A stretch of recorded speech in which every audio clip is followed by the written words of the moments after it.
या अक्षय तृतीयेच्या दिवशीच वादाची ठिणगी पडल्याचं दिसतंय। काळे कोल्हे गट आमने-सामने आल्याचं दिसलं। कोपरगाव शहरातील सुभद्रानगर येथे सभामंडप बांधकामाच्या भूमिपूजनावेळी काळे आणि कोल्हे गटामध्ये शाब्दिक वाद झाला। पुढे धक्काबुक्कीपर्यंत प्रकरण वाढल्यानंतर तणावपूर्ण वातावरण निर्माण झालं होतं।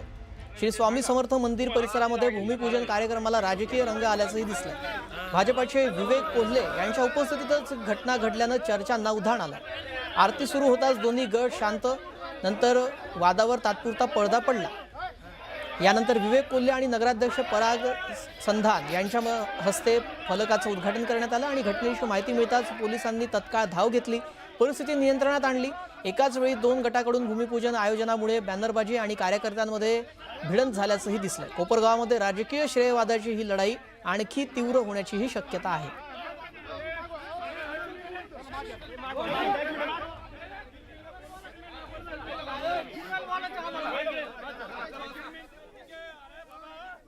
वेळेला स्थानिक प्रतिनिधी ज्यावेळेस उद्घाटन करतो त्यावेळेला ती जी काही फर्म असते म्हणजे नगरपालिकेचे तिथले संबंधित अधिकारी, सीओ साहेब हे सगळे घेऊन आमदार साहेबांनी उद्घाटन केलेले, पण आज काही अधिकारी नाही।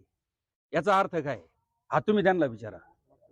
तुमचा अर्थ आहे का बेकायदेशीर आहे का? बेकायदेशीरच आहे। त्यांचं म्हणणं आहे का प्रोटोकॉल नुसार आम्ही उद्घाटन केलं? ते प्रोटोकॉल नुसार म्हणजे काय तुम्ही मग अधिकारी वर्ग का नाहीये? प्रोटोकॉल नुसार असं तर अधिकारी वर्ग सगळे तिथे उभे पाहिजे ना। एकही अधिकारी नाहीये, एकही इंजिनियर नाहीये। आमदार साहेबांचे जे उद्घाटन याच्या पूर्वीचे झालेले तुम्ही सगळ्यांनी बघितलेले, सीओ साहेब असतात, सगळे तिथले अधिकारी वर्ग असतात।